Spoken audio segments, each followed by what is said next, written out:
Y ya. Ujú.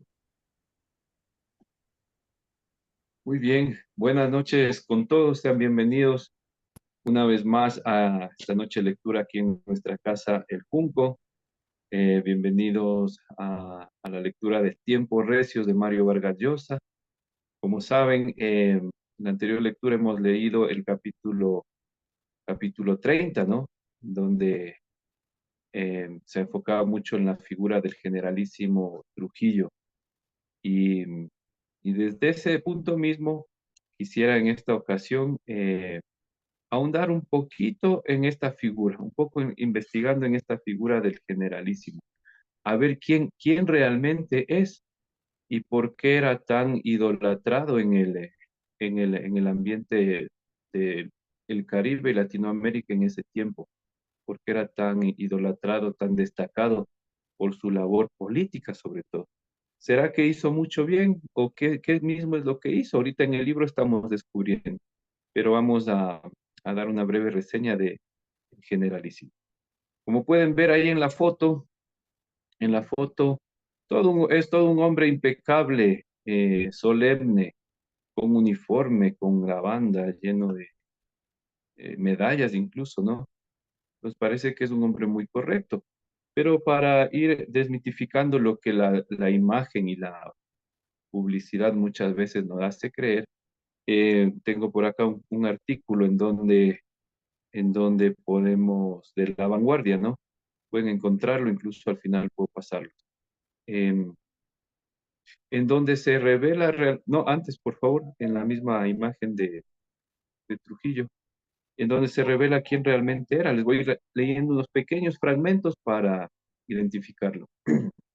Dice, él fue un dictador, más de 200 condecoraciones en miles de plazas y calles con su nombre, ¿no? O sea, era famosísimo. Pero detrás de él 50.000 asesinatos. Era un dictador que en sus 30 años de gobierno gobernó a la República Dominicana a machetazos, dice, imagínate. Entonces, por acá dice, pasó a la historia como un genocida. Se autoproclamó generalísimo y benefactor del pueblo, pero en la realidad cotidiana se le conoció como el Chapitas por su afición a las medallas y como el Chivo por su fama de depredador sexual. Fue con este último apodo con el que Mario Vargas Llosa perpetuó el recuerdo de su asesinato el 30 de mayo de 1961. Eh, ¿De dónde él asesinó a tantas personas? Él tuvo un problema ahí con Haití, que es un país vecino, ¿no? Haití es vecino de República Dominicana. Entonces él, entre comillas, trató de hacer un convenio de paz para Haití, que andaba en problemas civiles en ese tiempo. Pero luego de eso, mucha gente haitiana empezó a emigrar a República Dominicana. Entonces, él para frenar la migración, lo que hizo fue asesinarlos, y no con municiones, porque se gastaban las municiones. Entonces utilizó el machete. Por eso es que le decían el que gobernó con machete, ¿no? Entonces asesinó a muchos haitianos con machete. ¿Cómo reconocía que era un haitiano? Les, eh, les decía que pronuncien la palabra perejil, y como ellos hablaban el creolol y el francés, no podían pronunciar. Entonces, si no podían pronunciar, lo mataban. Así de cruel era este tipo, cruel, vanidoso y un corrupto de peso. Su familia era numerosa y su familia era muy numerosa y a todos les tenía filtrando el dinero del pueblo, ¿no? Le proclamó a su hijo coronel siendo niño a los 7 años de edad, a Ramfis, si recuerdan a Ramfis Trujillo. Lo proclamó a los 7 años como coronel, y a los 10 años ya le dio un cargo en el Estado como jefe de la comandancia, imagínense. Eh, entonces era un corrupto de peso, asesinó a mucha gente, a muchos políticos para conseguir su poder. Más o menos hasta ahí hemos llegado a esta figura, pero no puedo hablar más porque creo que en el libro, en los capítulos finales, también profundizaremos un poco más de Rafael Leonidas Trujillo, el jefe, el que le llaman el jefe en el capítulo 30 y el autoproclamado generalísimo. Y bueno, ahora sí avancemos al resumen del capítulo 30. Por favor, la siguiente diapositiva.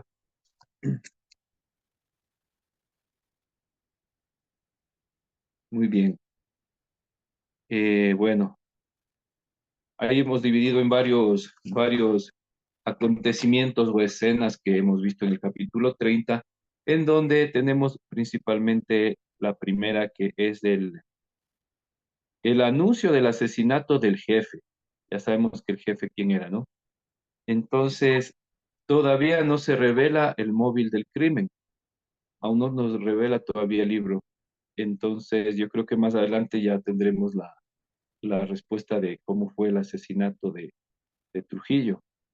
La palabra esta del móvil, de la frase, ¿no? El móvil del crimen, es muy interesante tenerla en cuenta, que es más bien una frase algo jurídica, que significa que es todo aquello que mueve la moral o materialmente un delito que culmina en un asesino. Es bueno tenerlo claro. Recuerdo que hace un tiempo le entrevistaron a una alcaldesa de una ciudad de aquí, Ecuador, ella se expresa sobre el móvil del crimen y ella dice, el móvil del crimen, los delincuentes utilizaron como móvil del crimen a la motoneta, dice, a una motocicleta. Estaba totalmente equivocada, ¿no? Como podemos ver, el móvil del crimen más bien un término jurídico. En segundo punto, encontramos en este capítulo el diálogo entre Aves García y el nuevo presidente de República Dominicana, que es Balaguer.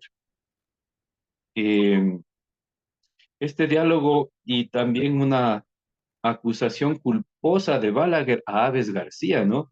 Es como que él se lava las manos con Aves García de todas las injusticias cometidas en el gobierno de Trujillo, sabiendo que muchos de ellos estaban también en ese gobierno. Entonces, vamos citando más o menos lo que dice. Eh, a Aves García asiste y le pregunta, ¿para qué me ha llamado? Para despedirme, le dice.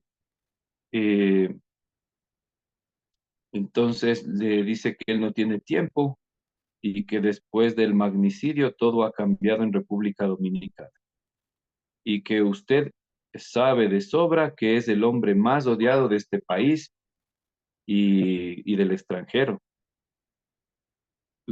A usted se lo acusa de las peores barbaridades, crímenes, torturas, secuestros, desapariciones y todos los errores habidos y por haber. Y se sabe también que sin duda, si queremos salvar algo de lo mucho que hizo Trujillo, usted no puede seguir formando parte de este gobierno. Pues Balaguer se lava las manos con Aves García y todo lo que ha sucedido lo culpa para que tener ya la opción. Dos opciones hay ahí que utilizan cuando ya sucede esto. Cuando alguien estorba en la política, dos opciones. O enviarle lejos o la segunda, eliminar. En este caso, la primera opción es la que le propone. Y ahí viene la propuesta de Balaguer a Aves García. Le dice que le ofrece un nombramiento diplomático en el consulado dominicano en el Japón. A lo cual Aves García responde, y no podría haber sido más lejos. No, le dice, porque ese es el más lejano de todos, así que usted se va para allá. Partirá mañana mismo al mediodía vía a Canadá. Ya tiene usted el pasaporte diplomático listo, tiene su pasaje y se lo entregarán en este mismo instante a lo que salga de mi oficina. Imagínense cómo es el poder, ¿no? Que para un común civil tan difícil conseguir a veces una visa, un pasaporte, cualquiera de estos trámites para viajar al exterior, ¿no? Y cuántas trabas ponen y se complica mucho. Pero acá vemos cómo es el poder cuando quieren sacar provecho de ello. Enseguida, al salir de la oficina, ya está todo listo. Muy bien. Para esto, Aves García estuvo pensando en lo incierto que se había vuelto su vida desde que le asesinaron al jefe. Una vez muerto el jefe, la vida de Aves García cambió totalmente. Por eso él sentía nostalgia y admiración, una nostalgia y una admiración por el jefe, ¿no? Por Trujillo. Y él, bueno, cito lo que habíamos leído. Pensó en Trujillo con agradecimiento y cariño. Había confiado en él. Le había encargado las misiones más delicadas y él las había cumplido. Se había teñido las manos de sangre por el jefe, pero lo había hecho con mucho gusto, por amor a esa figura sobrehumana. Lo idolatraba totalmente. Y Trujillo lo había compensado con creces. Era muy generoso, ilimitadamente generoso. Y es por eso que tan generoso era que logró por parte de Trujillo acumular Aves García mil, 1.300.000 dólares en un banco en Suiza. A esta última parte le he puesto el paraíso fiscal, es el punto que tratamos, ¿no? Entonces, gracias a Trujillo, él tenía esos ahorros en Suiza y él mismo le había autorizado que abra esa cuenta y nadie había detectado, nadie sabía, solo sabía Trujillo y García. Nadie sabía que existía, ni siquiera Cita, la nueva mujer de Aves García, ¿no? Solo Trujillo y ahora Trujillo estaba muerto. Entonces era imposible que hasta el mismo Ramfis no sabía de este tema. Entonces, claro, con esa cantidad de dinero en aquella época estaba arreglado la vida totalmente, ¿no? Tenía para vivir sin hacer nada, digamos, sin trabajar. Eh, Eso. Entonces aquí un punto importante que tener en cuenta, que hay que tener claridad que esto se da hasta ahora. Ahora la forma de robar y sacar dinero es por medio de los contratistas del Estado, las, entre comillas, offshore, ¿no? Las empresas offshore, que lo que hacen, las offshore son empresas de los compinches que están, son compinches del Estado, están trabajando a la par. ¿Qué es lo que hacen ellos? Eh, Presentan los proyectos o las licitaciones para ganar los proyectos, les dan el contrato, facturan sobrevalorando y esa plata del sobrevalor se la roban. Y esa plata que se la roban se la envían a estos paraísos fiscales, por ejemplo, bancos en Suiza y otros lugares que existen. De esa manera se roba. Una vez que entra la plata ya es muy difícil recuperarla o comprobar cómo llegó o dónde está. Allá es muy difícil. Eso es lo que sucede actualmente, ¿no? Y es algo parecido a lo que le acaba de pasar con este dinerito que le dan a Aves García.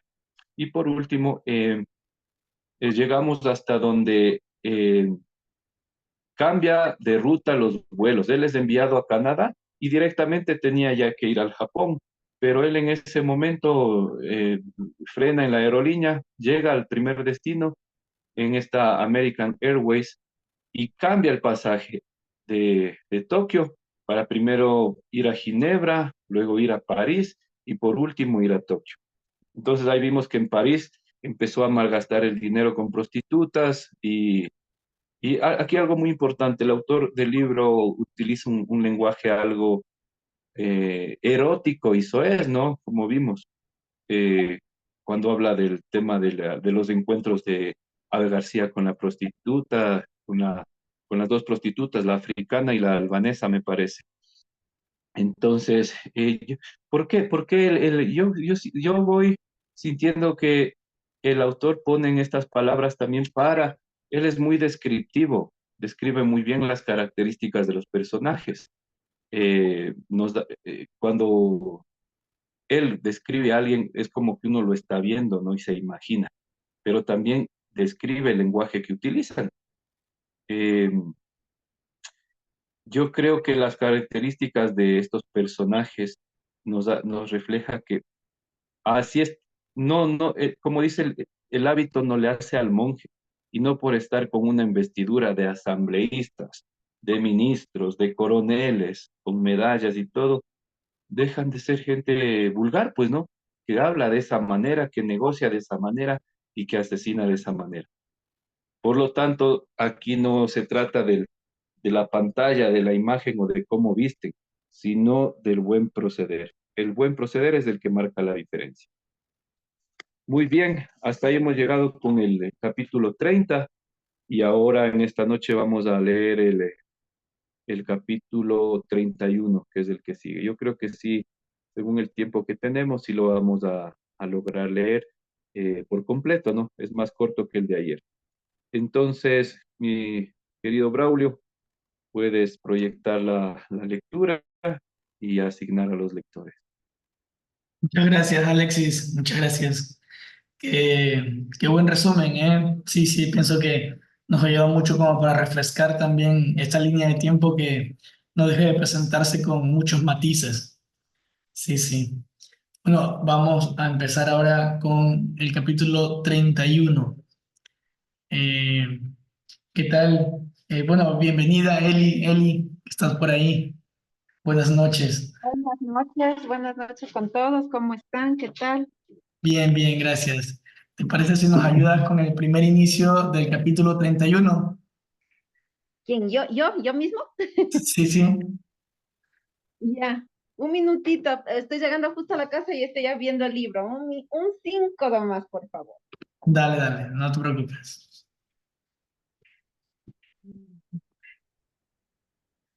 El capítulo 31. Sí, mira, estamos ya en la ¿Qué página página es? 213. 213. 213. Yo había señalado como que estamos más Doscientos adelante. trece del digital o del Ah, original. Ah, del digital. ya. Sí, sí. El, el, el libro ya lo encontré, perdón, ahora sí. Crispín Carrasquilla, creo Ya, que decías. Crispín Carrasquilla. Crispín Carrasquilla era hijo de un empleado de los ferrocarriles y desde que tuvo uso de razón soñó con ser militar. Su padre le alentaba a ese sueño, pero su madre, en cambio, hubiera preferido que fuera ingeniero o médico. Había nacido en un pueblito de Huehuetenango, San Pedro Necta, cerca de la frontera de México. Pasó buena parte de su infancia trasladándose de un lugar a otro porque a su padre los ferrocarriles lo movían con frecuencia de destino, hasta que al fin lo fijaron en la estación central en la ciudad de Guatemala, donde Crispín pudo ir a un colegio público mejor que las escuelitas provincianas donde cursó la primaria. No era muy estudioso, pero sí buen deportista, y desde muy joven, casi niño, practicó mucha natación porque le dijeron que ese deporte ayudaba a crecer. Temía que su baja estatura fuera un obstáculo para el ingreso a la escuela politécnica, pues había una altura mínima que se exige a los aspirantes. Estuvo muy angustiado con ese tema porque le faltaban algunas décimas para alcanzarla. Seguramente el día más feliz de su vida fue aquel en el que supo que había sido admitido a la escuela militar. No entre los primeros, pero tampoco entre los últimos. Así transcurrieron los 3 primeros años en que fue caballero cadete, ni excelente ni pésimo alumno, siempre en un punto intermedio, cumplidor en los estudios y eso sí, muy esforzado en las maniobras militares y los ejercicios físicos. Era un buen muchacho, sencillo, algo simple, de amistad fácil, que se llevaba bien con todo el mundo, tanto con los condiscípulos como con los superiores. Nada díscolo, servicial, al que los rigores de la disciplina no afectaban para nada.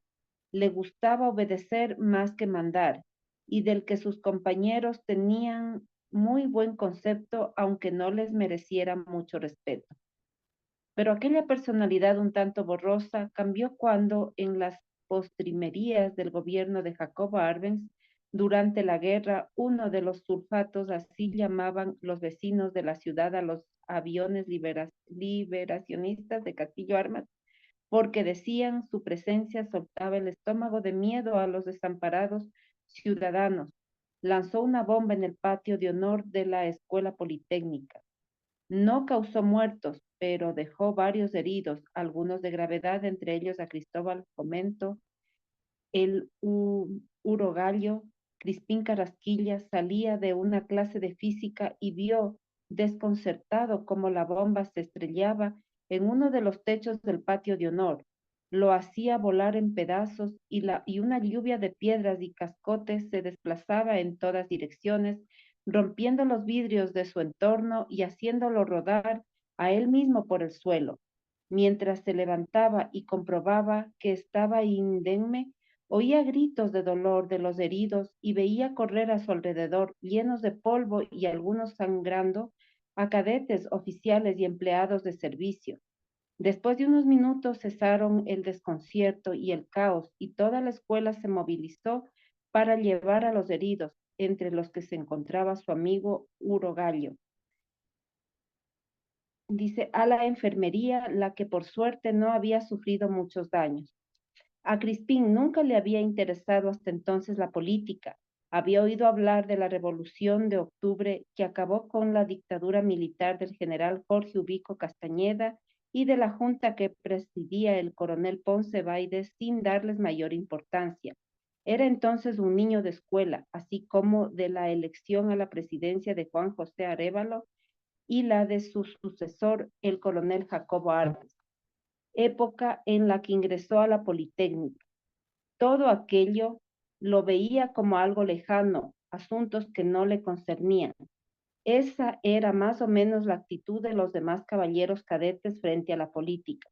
Tampoco tomaba parte en las discusiones que a veces surgían en torno suyo cuando el coronel Castillo Armas se levantó en Honduras acusando al gobierno de Arbenz de comunista, pero esa neutralidad, o más bien indiferencia frente a la política, desapareció desde que los sulfatos comenzaron a volar sobre la ciudad de Guatemala, lanzando volantes de propaganda o bombas que causaban estragos, víctimas, pánico y sobre todo desde el día en que aquel sulfato bombardeó la escuela militar.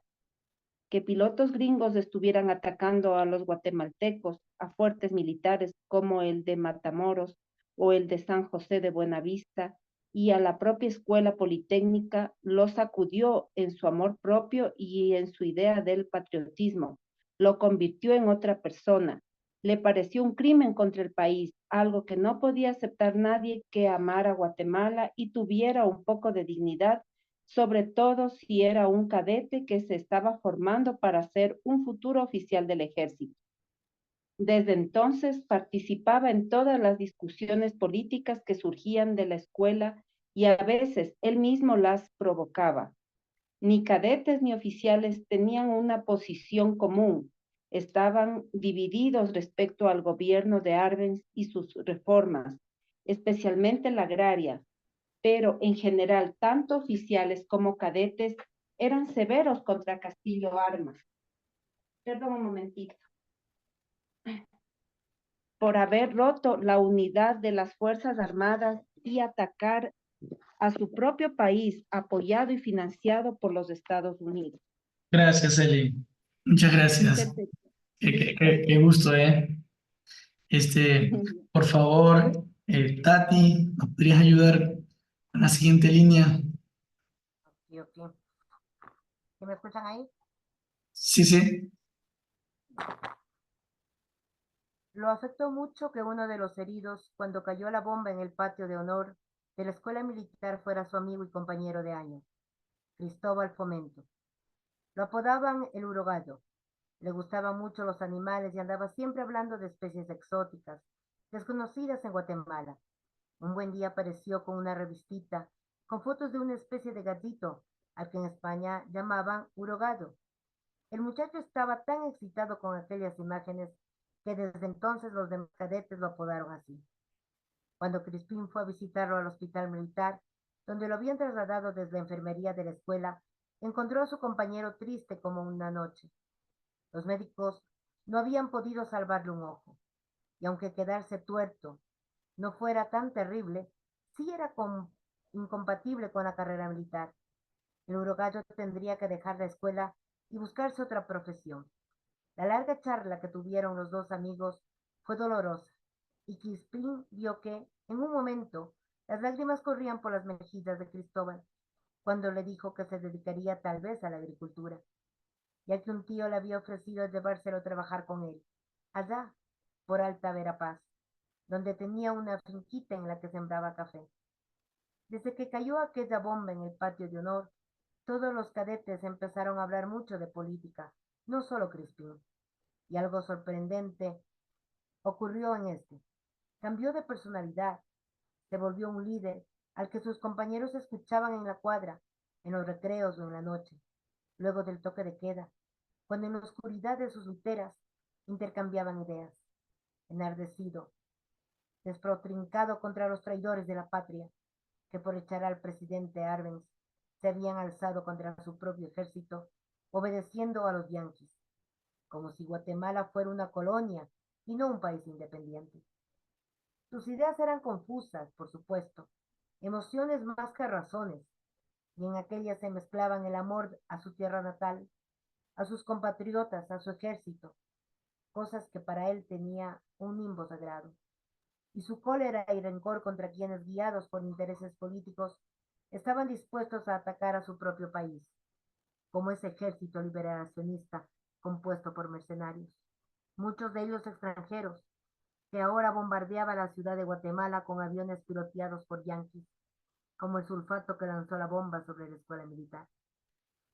Cuando a comienzos de julio de 1954 los cadetes fueron informados que todos debían concurrir al aeropuerto de la Aurora a recibir a Castillo Armas, que regresaba de El Salvador con el embajador yanqui John E. Taurifoy y los jefes militares con los que los liberacionistas habían firmado un tratado de paz y nombrado una junta que gobernaría el país, de la que el propio coronel Castillo Armas era miembro. Crispín Carrasquilla propuso a sus compañeros declararse en huelga. Ese mismo día fue convocado por el director de la escuela militar, el coronel Eufemio Mendoza. En vez de llamarte a mi despacho, hubiera debido mandarte al calabozo, le dijo el coronel, fruncida la cara y con voz donde la cólera se mezclaba con la sorpresa. ¿Te volviste loco vos, Carrasquilla? ¿Una huelga en una institución militar? ¿No sabes que eso es de rebelión? ¿Que podría ser expulsado de la escuela e ir a la cárcel por semejante barbaridad? El coronel Eufemio Mendoza no era mala persona. Hacía muchos ejercicios y conservaba una figura de atleta. Tenía un bigotito que siempre se andaba rascando. También estaba furioso con el bombardeo de la escuela militar y comprendía que los caballeros cadetes se sintieran escandalizados por lo ocurrido. Pero el ejército no existiría sin la disciplina y el respeto a las jerarquías. El director recordó al cadete Carrasquilla, que lo escuchaba en posición de firmes, sin pestañear. El ejército, las órdenes, se obedecían sin dudas ni murmuraciones, y que si no fuera así, la institución no funcionaría ni estaría en condiciones de cumplir con su misión, la defensa de la soberanía nacional, es decir, de la patria. El sermón fue largo, y al final el coronel, ablandándose, dijo que entendía que hubiera entre los cadetes un sentimiento de dolor y de cólera. Esto era humano, pero en el ejército las órdenes de la superioridad se cumplían, les gustasen o no les gustasen a los de menor jerarquía. Y la orden de la superioridad era meridianamente clara. Los cadetes irían en formación al aeropuerto de la Aurora a recibir a los jefes militares, a Castillo Armas y a los liberacionistas que habían firmado la paz en San Salvador. A mí tampoco me gusta, confesó el coronel Mendoza, de pronto bajando mucho la voz, hasta convertirlo en un susurro y echando una mirada cómplice al cadete. Pero ahí estaré, al frente de la compañía de la escuela, cumpliendo las órdenes que ha recibido. Y ahí estará usted también en la formación, con su uniforme de parada y su fusil bien limpio y aceitado. Y ahora mismo se arrepiente de esta idea estúpida de proponer a los caballeros cadetes declararse en huelga ante una orden superior. Al final, Crispín pidió perdón, reconoció que el coronel Mendoza tenía razón, había actuado de manera irresponsable y haría esa misma tarde una autocrítica ante sus compañeros. Los cadetes fueron, con muchos otros batallones del ejército y la policía, al aeropuerto de la Aurora a recibir a Castillo Armas y a su séquito. En la enorme manifestación que se congregó, celebraba más que el acuerdo entre el ejército y los liberacionistas el fin de la guerra, de la inseguridad, de la incertidumbre y del miedo.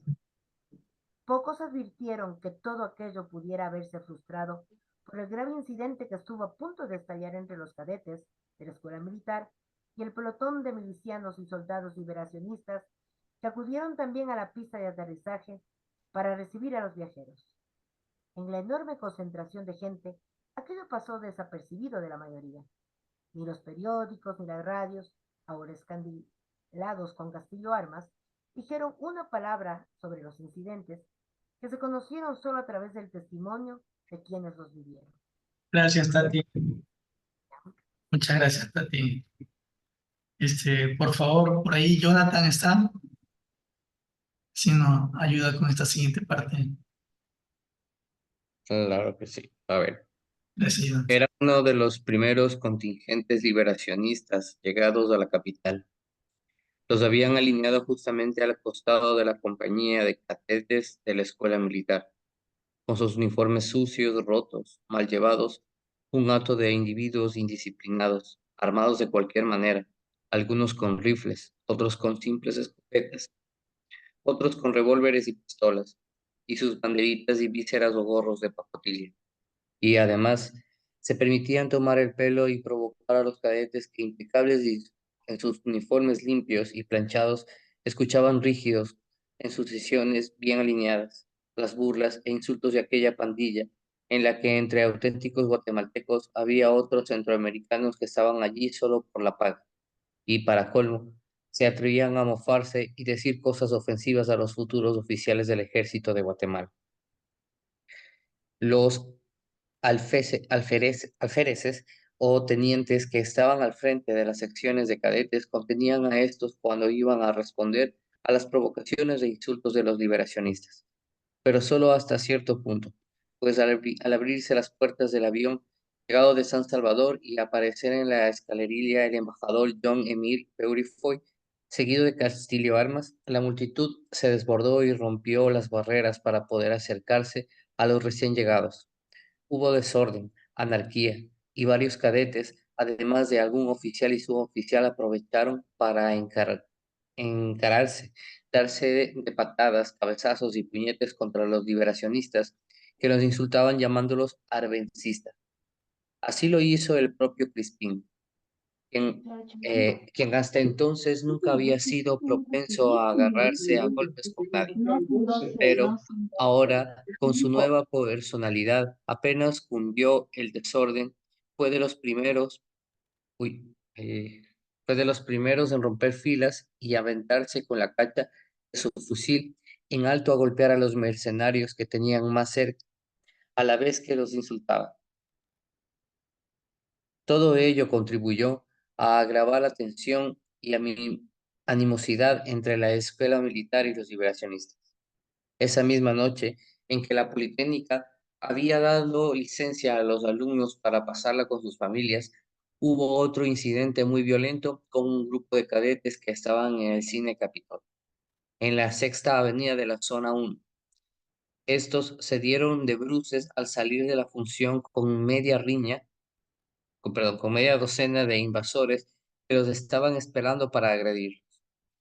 En la aparatosa riña en que aquello terminó, dos cadetes del último año resultaron con lesiones que debieron curarse en la enfermería pública. Crispín no estuvo allí, pero lo encontraron detalles de lo ocurrido. Pero le encontraron detalles de lo ocurrido. No se hablaba de otra cosa en la escuela militar, y de este modo fue sugiriendo entre los cadetes la iniciativa nació de varios a la vez de ir a tomar cuentas en reglas a los liberacionistas concentrados en los locales del Hospital Roosevelt, todavía en, todavía en plena construcción. Se hablaba del asunto en voz baja, de manera confusa. ¿Se llevaría a cabo aquello como una operación militar o como una guerrita de guerrillas? Cuando otro episodio todavía más violento vino a enardecer los ánimos de los cadetes y esta vez también de algunos oficiales. Ocurrió en el burdel de barrio de Gerona, regentado por la señora Miriam Richard, la gringa que se hacía pasar por francesa. En verdad había nacido en La Habana y llevaba los cabellos pintados de un rubio resplandeciente. 3 cadetes que estaban allí tomándose una copa en el bar fueron cercados por un grupo de liberacionistas. Se armó una gresca con insultos, rompedera de botellas y vasos, y aunque los cadetes se defendieron bastante bien, sus adversarios se las arreglaron para pedir refuerzos al Hospital Roosevelt. Cuando todo parecía haberse sosegado, 6 liberacionistas armados de metralletas irrumpieron en el prostíbulo. Apuntándolos con sus armas, los recién venidos sometieron a los 3 cadetes a humillaciones sin término. Los desnudaron, los obligaron a bailar desnudos, a cantar y hacerse los maricas, mientras los escupían y los orinaban encima. Pero lo que colmó el vaso fue lo ocurrido el 2 de agosto de 1954, durante el llamado Desfile de la Victoria. Se había concebido como una ceremonia militar en la que los soldados del ejército marcharían junto a las brigadas liberacionistas, para demostrar la unidad de ambas fuerzas militares. Sin embargo, en su discurso, el presidente Carlos Castillo Armas solo homenajeó a las fuerzas anticomunistas y todas las condecoraciones y reconocimientos fueron para los triunfadores de la guerra. El grueso público se permitió incluso silbar e insultar a las secciones de cadetes durante el desfile.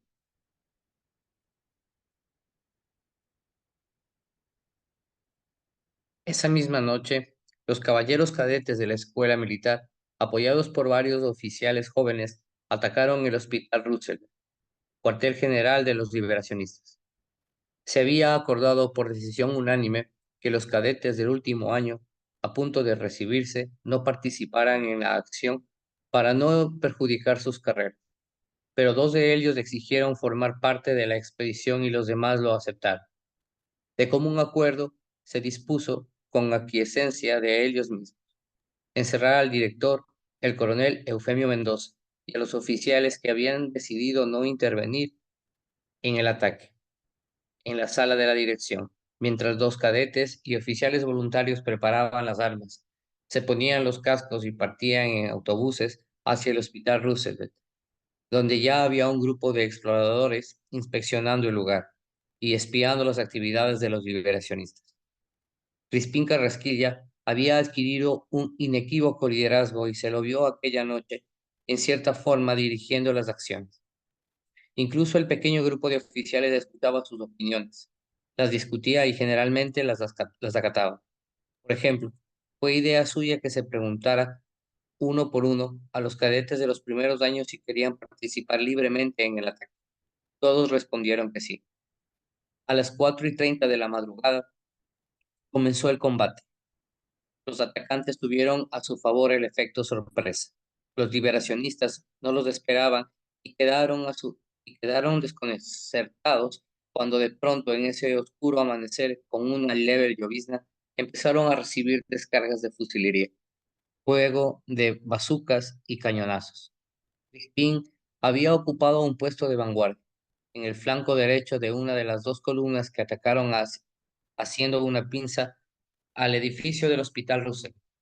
Casi de inmediato, comenzaron a caer heridos y muertos alrededor de Crispín, quien, aturdido por el fragor del tiroteo, los gritos y quejidos que escuchaba, tenían dificultades para hacerse oír por sus compañeros más cercanos. En medio de la fatiga, el bullicio y el ensordecedor tiroteo, era consciente, cuando lideraba un ataque contra la puerta principal del Hospital Roosevelt, de los balazos que recibía en el cuerpo. Los liberacionistas, sorprendidos y golpeados por el ataque de los cadetes, no tardaron en reaccionar. Durante buena parte de la mañana, mientras amanecía, cesaba la llovizna, salía el sol y alumbraba aquel rincón extremo de la ciudad de Guatemala. El tiroteo se apagaba por momentos y renacía con más fuerza, mientras familias de todo el barrio huían de sus casas cargando a niños y maletas y atados con las cosas indispensables, aterradas de que aquello sucediera justamente cuando creían que por fin había llegado la paz al país. Gracias, Jonathan. Gracias. Vamos a continuar. Lucy está por ahí.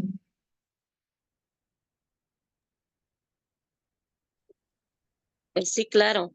Ya. Muchas gracias, Lucy. Vamos aquí en esta parte aquí, al mediodía.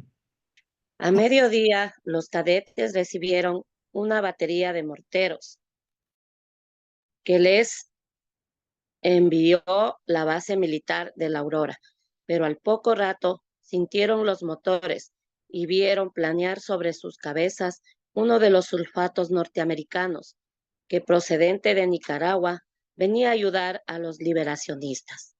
Después se supo que lo pilotaba el alocado Harry Fred Delard. Sin embargo, no pudo causar mucho daño a los cadetes porque, obligado a repostar combustible, aterrizó en el aeropuerto de La Aurora. Allí la guarnición militar lo detuvo y, alegando que no tenía instrucciones de la superioridad al respecto, le impidió volver a levantar el vuelo. Cuando al fin lo hizo, las acciones militares habían cesado. Perdón, ya me perdí por aquí. Sí le puede subrayar. Ya, gracias a una tregua alcanzada por la mediación del arzobispo Russell y Arellano y el embajador John Emile Peurofoy. Los dos habían sido enemigos declarados del presidente Arsben. Aplaudidos desde el primer momento, la insurrección de Castillo Armas y en eso los cadetes, sobre todo Crispín, desconfiaban de su imparcialidad, pero los oficiales insistieron en que se aceptara la mediación de ambos, y el mismo arzobispo, muy delgado, casi esquelético, sus manos largas, perdón aquí,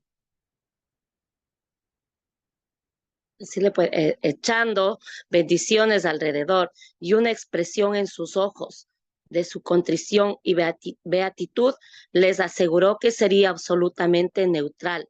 Su misión consistiría solo en impedir que siguiera corriendo sangre y garantizar un arreglo honorable entre los combatientes. Se comprometía, lo juraba por su Santa Madre, que estaba en el cielo escuchándole, a conseguir un arreglo en el que no habría vencedores ni vencidos. Cuando se discutía esa tregua, el alférez Ramiro Liano se acercó a Crispín y vio que el oficial lo miraba con ojos alarmados. Se ofreció a llevarlo a la enfermería, que se había instalado en una panadería del contorno. ¿A la enfermería? ¿Para qué?, preguntó Crispín. En ese momento se dio cuenta que estaba bañado en sangre. No había sentido el dolor alguno.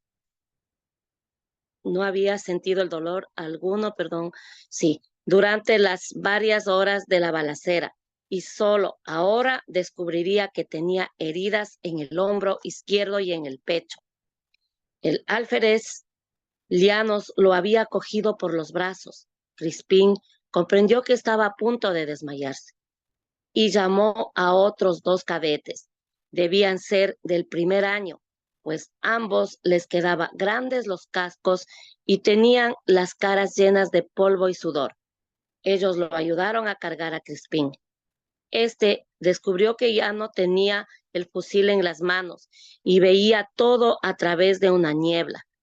Las caras de su padre y su madre habían aparecido allí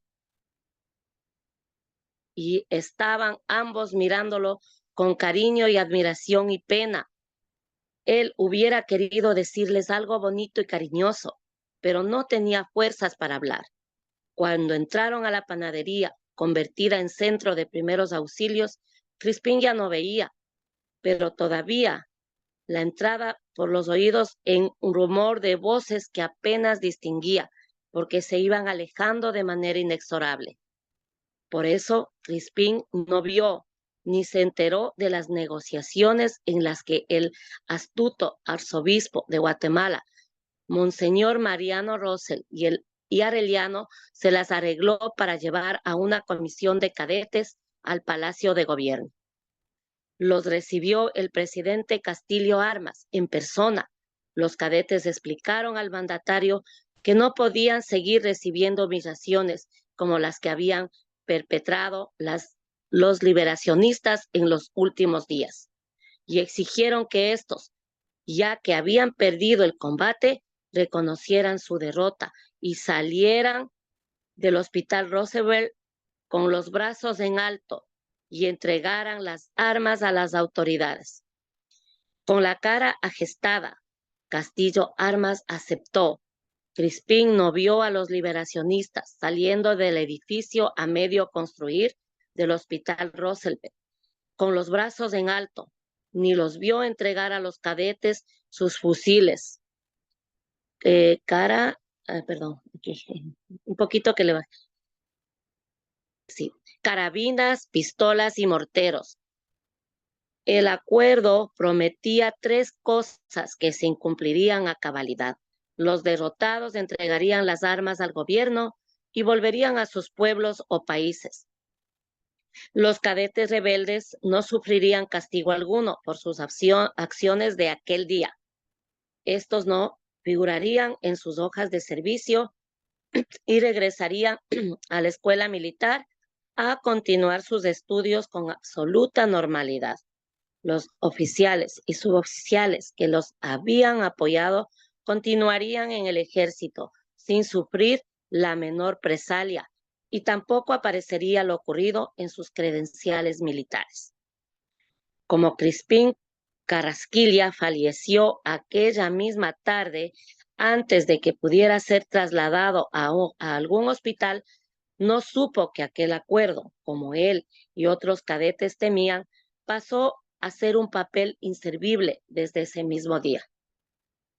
Pese a la victoria de los cadetes sobre el terreno, los liberacionistas resultaron los verdaderos vencedores de la contienda, que en el futuro apenas aparecía en la prensa o en los libros de historia como un hecho carente de toda relevancia.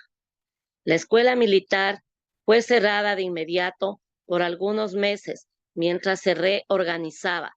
Todos los oficiales y suboficiales que habían apoyado a los rebeldes fueron expulsados del ejército sin derecho a pensión. En cuanto a los cadetes, solo a 6 de ellos que tenían parientes militares con cierta influencia en el gobierno de Castillo Armas, se les ofreció continuar sus estudios en escuelas o academias militares de países amigos, como la de Nicaragua o Somoza o la Venezuela de Pérez Jiménez. A los otros se les separó de la institución, negándoles la matrícula cuando la escuela politécnica volvió a abrirse con otro director y otro plantel de oficiales. No mucho después, el presidente Castillo Armas impuso la máxima condecoración pública. En una ceremonia en la catedral, el arzobispo Rosell y Arellano, llamándolo en un discurso que le escribió también Mario Efraín Nájera Farfán, un eximio patriota, un héroe y un santo. Los padres de Crispín Carrasquilla trataron en vano de recobrar el cadáver de su hijo. La superioridad militar les informó que había sido sepultado con otras víctimas de aquel amago revolucionario en una fosa común y en un lugar secreto, para que no convirtiera el día de mañana en un destino de peregrinaje comunista. Muchas gracias, Lucy. Muchas gracias. De nada. Bien a Muy todos. bien. Aquí terminamos ya el capítulo 31. Sí, muchas gracias a todos por la bonita lectura. Realmente un capítulo interesante en donde aparece una nueva figura, ¿no? Un nuevo personaje que es Crispín Carrasquilla, que tiene todo este aire heroico a partir de su conversión, de su transformación que sucede después del bombardeo a la escuela militar. Una figura muy interesante porque anteriormente no habíamos visto que existe una oposición ante los ejércitos liberacionistas, pero en esta ocasión nos damos cuenta que la escuela militar con los cadetes estaban en oposición y querían buscar por algún medio la justicia, ¿no? Entonces, la figura heroica de Crispín y termina muerto la misma noche de la batalla que tienen ahí, ¿no? Entonces, claro, y lo entierran en fosa común y lo desaparecen para evitar que se convierta en un mártir y que luego el pueblo lo recuerde y lo tenga como una figura emblemática, ¿no? Entonces, a raíz de eso, yo me pregunto, bueno, una pregunta interesante, ¿no? ¿Cuál es aquel acontecimiento que me ha transformado de alguna manera en mi forma de ser, mi forma de actuar? Crispín era un hombre totalmente diferente antes del bombardeo. Y luego del bombardeo se transforma y se convierte en un líder. Eso es muy interesante ver cómo los acontecimientos fundantes, los acontecimientos fuertes, importantes de nuestras vidas, siempre van a tener una connotación de productividad, de dar un fruto, ¿no? Algo se está gestando y algo bueno va a salir. En torno a eso, pues tenemos unos minutitos para compartir, conversar, dialogar sobre qué es lo que más nos ha llamado la atención de la lectura de esta noche. Así que está abierta las cámaras, los micrófonos para poder compartir.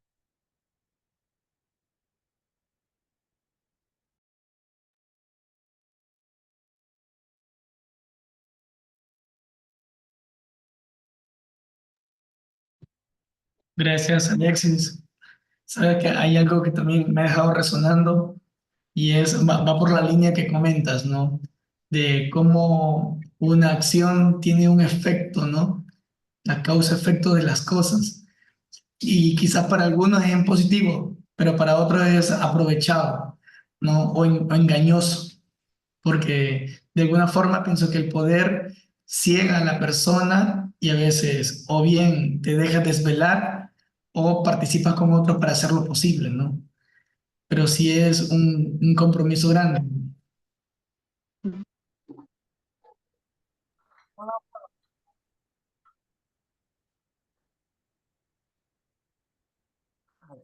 hola, hola, chicos. A Te ver, quedaste sin micrófono, Braulio.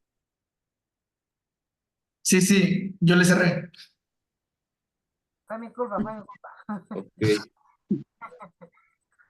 Ya, Muchas sí. gracias por tu participación. Sí, yo quería, o sea, opinar sobre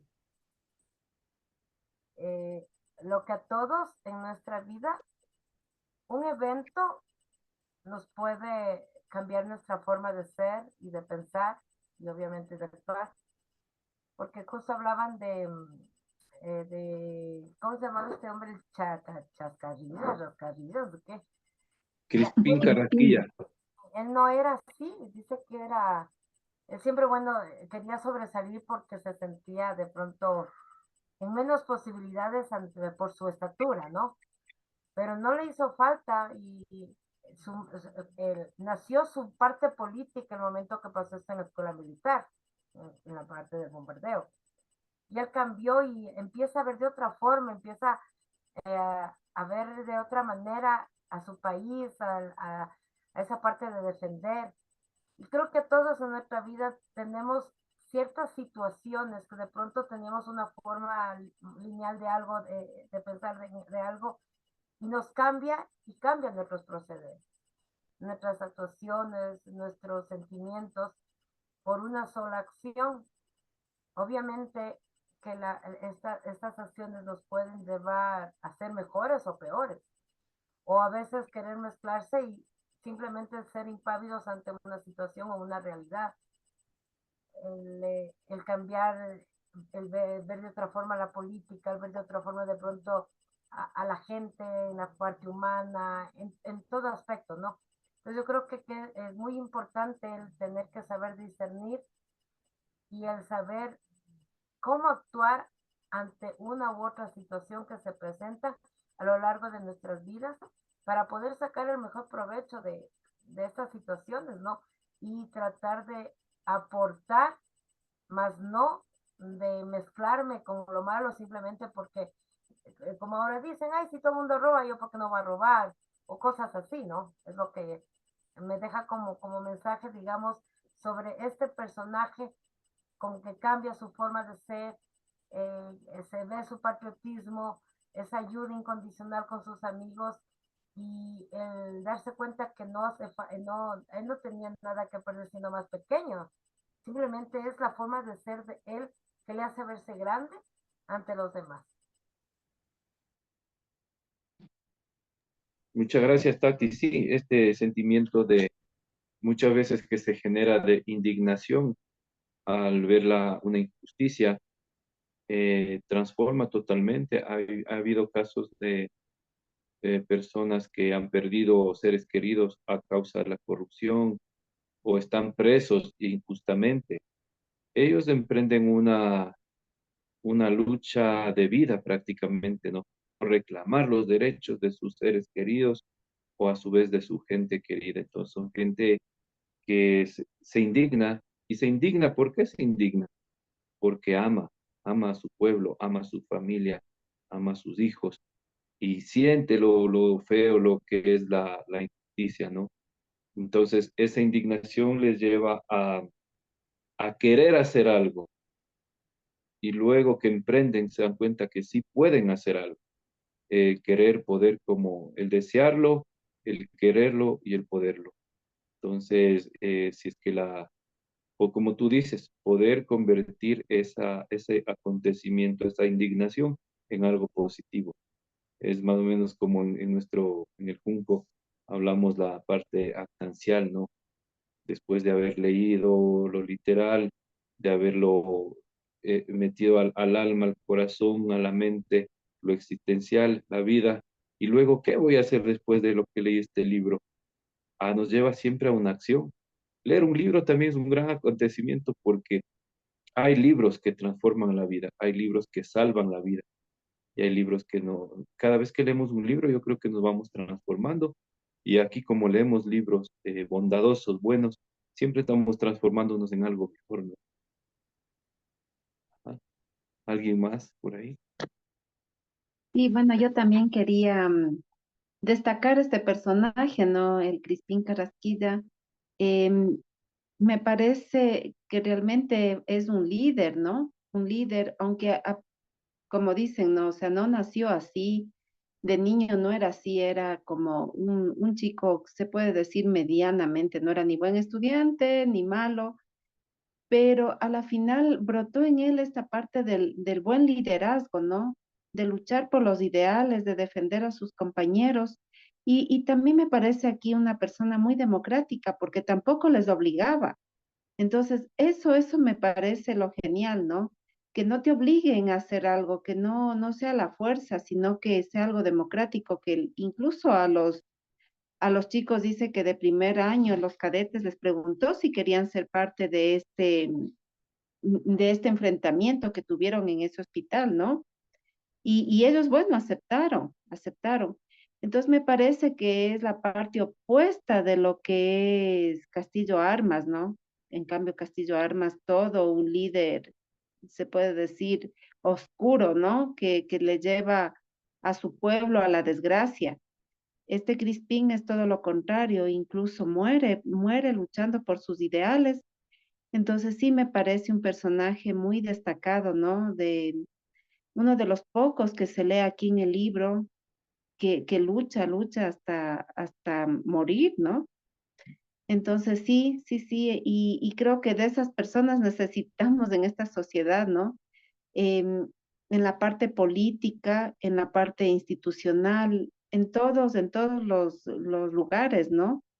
Creo que este tipo de líderes nos hacen falta, y yo creo, para sacar adelante a un país, a un pueblo. Y por otro lado, también me doy cuenta que toda esta guerra no es que no, el ejército liberacionista, no es que no tuvo opositores, más bien yo creo que todo el pueblo estaba en contra, pero claro, como estaban apoyados por los estadounidenses, sobre todo por estos aviones que iban y bombardeaban, eso les dio el poder, porque si no tenían el respaldo, yo creo que ellos no hubieran ganado, porque el pueblo en general, yo creo que sí se opuso a que entre este ejército, pero claro, tuvieron el apoyo de Norteamérica y eso les dio la victoria.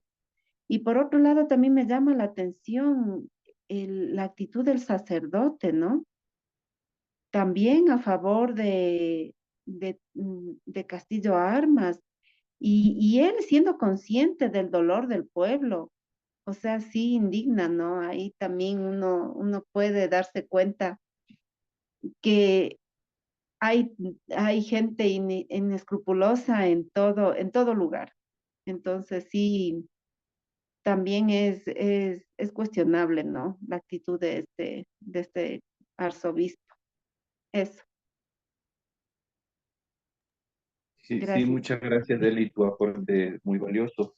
Sí, yo creo que sí, a estas alturas, después de leer este libro y bueno, cada uno tiene su experiencia, su proceso, yo creo que estamos en la capacidad ya de identificar quién es un líder positivo, quién es un líder noble, honesto, que busca el bien común y quiénes son los líderes que, por el contrario, buscan sus propios intereses, ¿no? Y por el contrario son corruptos y podemos identificar ya en la forma, como dicen, en la forma en que se presentan, uno ya se va dando cuenta. Y eso creo que es bien importante tenerlo claro porque muchas veces podemos ser víctimas del engaño, ¿no? A veces hablan bonito y nos engañan los políticos. Cuando es la época de campaña, las propuestas, los proyectos, todo lo que presentan es bonito, es hermoso, se acercan a la gente pobre a hacer los videos y tanta cosa. Pero una vez que llegan al poder, como dicen, se olvidan. Y creo que esta figura de Crispin sí, pues es un líder muy noble que busca el bien de sus compañeros, ¿no? Y realmente, claro, Castillo Armas, no se podría decir de Castillo Armas que es un líder, sino fue un jefe que gobernó con bombas. Así como al principio dijimos que Trujillo gobernó con machete, porque mató a muchos haitianos a machete para no gastar municiones. Este, en cambio, bombardeó para causar el terror, el miedo, y de así gobernó. El otro muy democrático, como decía Eli, ¿no? Muy democrático, incluso preguntaba si están de acuerdo en salir a esta revuelta y todo el tema. Muy bien. Eh, ¿Quién más por ahí?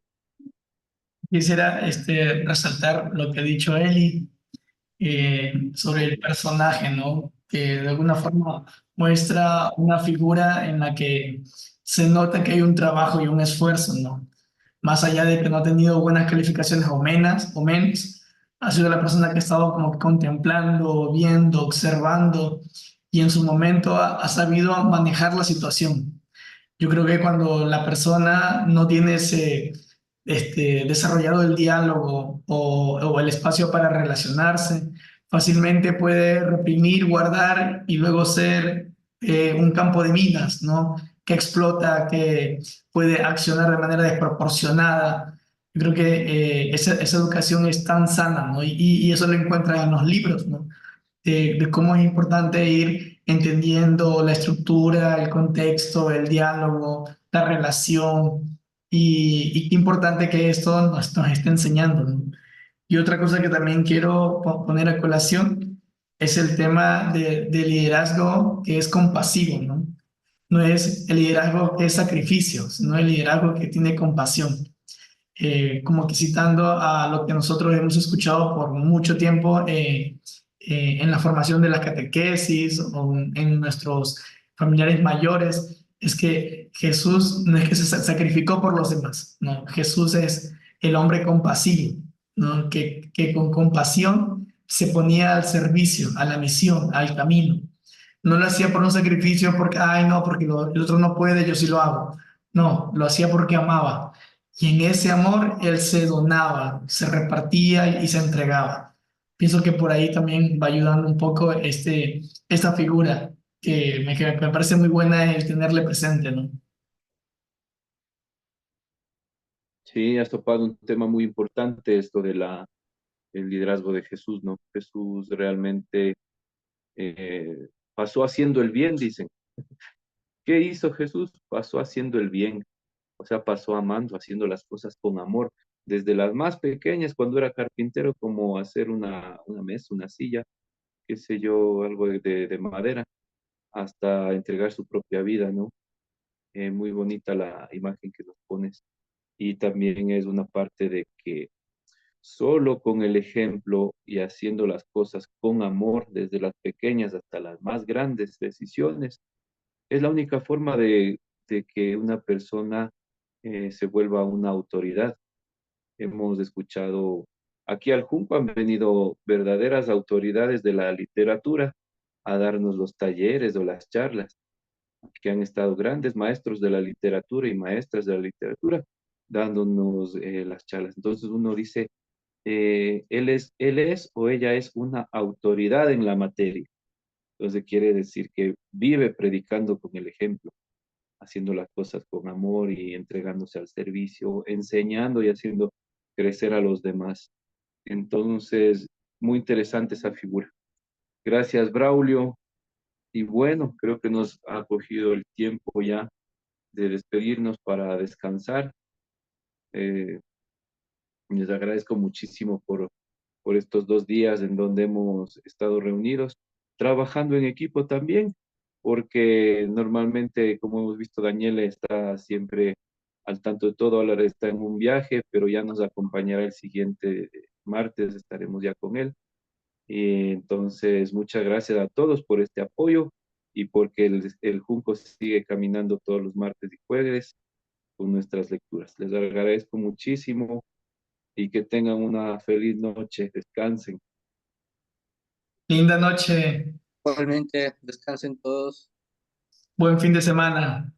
Linda noche, buen fin de semana igual. Gracias a todos. Una buena noche a todos, que descansen. Chao, chao. Bye. Gracias, Chao. gracias. Buenas Chao. noches.